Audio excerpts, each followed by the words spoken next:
श्री राधे राधे। रासलीला प्रतिक्षण वर्धमान प्रेम। भगवान अनंत है इसलिए उनका सब कुछ अनंत है। हरि अनंत, हरि कथा अनंता। उनका प्रेम भी अनंत है इसलिए प्रेम में अनंत रस है। अनंत रस का तात्पर्य है कि प्रेम प्रतिक्षण वर्धमान है। प्रतिक्षण वर्धमान होने के लिए प्रेम में विरह और मिलन दोनों का ही होना आवश्यक है। कारण कि विरह के बिना रस की वृद्धि नहीं होती और मिलन के बिना रस की अनुभूति नहीं होती, उसका आस्वादन नहीं होता। संसार में तो संयोग का रस भी नहीं रहता और वियोग का रस भी नहीं रहता, क्योंकि संसार का नित्य वियोग है। परंतु मिलन योग का रस भी नित्य रहता है और विरह वियोग का रस भी नित्य रहता है, क्योंकि भगवान का नित्य योग है। संसार के नित्य वियोग के अंतर्गत संयोग वियोग होते हैं और भगवान के नित्य योग के अंतर्गत मिलन विरह होते हैं। जैसे माता कौशल्या सुमित्रा से कहती है कि हे सुमित्रे, यदि राम जी वन में चले गए हैं तो फिर मेरे को दिखते क्यों है, और यदि वन में नहीं गए हैं तो सामने दिखने पर भी हृदय में जलन क्यों होती है। अतः प्रेम में मिलन और विरह दोनों साथ साथ रहते हैं। अरब रात मिली बेको निसी दिन, मिले रहत मनु कबहु मिले ना। भगवत रसिक, रसिक की बातें रसिक बिना कोई समझ सके ना। अरब रात मिली बेको निसी दिन, मिले रहित यह मिलन है, और मनु कबहु मिले ना यह विरह है।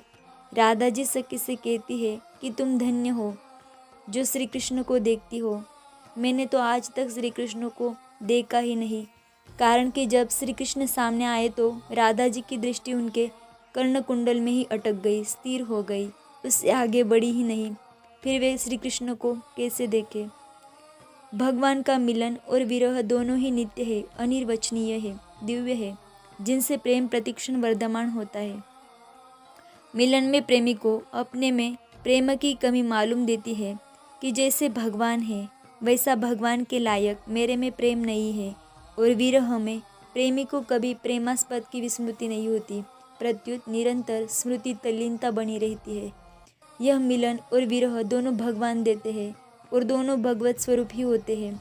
वे विरह इसलिए देते हैं कि भक्त अपने में प्रेम की कमी का अनुभव करे और कमी का अनुभव होने से प्रेम बढ़े। वे मिलन इसलिए देते हैं कि भक्त प्रेम का अनुभव करे, आस्वादन करे। भक्त का भगवान में दास्य, सख्य, वात्सल्य, माधुर्य आदि कोई भी भाव हो, भक्त की अपनी अलग सत्ता नहीं होती, क्योंकि प्रेम में भक्त और भगवान एक होकर दो होते हैं और दो होकर भी एक ही रहते हैं। इसलिए प्रेमी और प्रेमास्पद दोनों में कभी सेवक स्वामी हो जाता है, कभी स्वामी सेवक हो जाता है। शंकर जी के लिए कहा भी है, सेवक स्वामी सखा सिय पी के। दक्षिण भारत में एक मंदिर है जिसमें शंकर जी ने नंदी को उठा रखा है। कभी नंदी के ऊपर शंकर जी है, कभी शंकर जी के ऊपर नंदी है। कभी भगवान भक्त के इष्ट बन जाते हैं, कभी भक्त भगवान का इष्ट बन जाता है। कभी श्री कृष्ण राधा बन जाते हैं, कभी राधा श्री कृष्ण बन जाती है।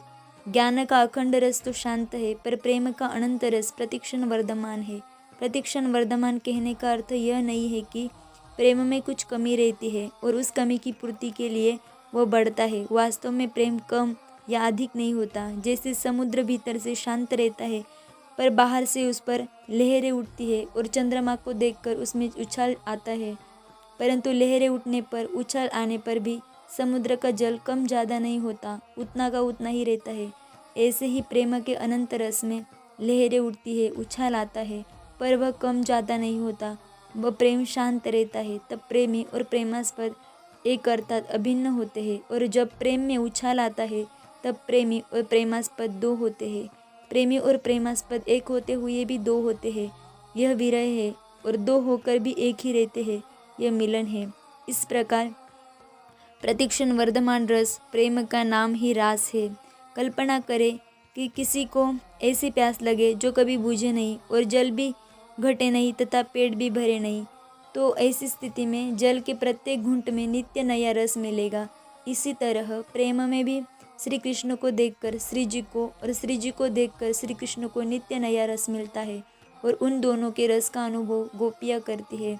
प्रेम की इस वृद्धि का नाम ही रास लीला है। श्री राधे राधे।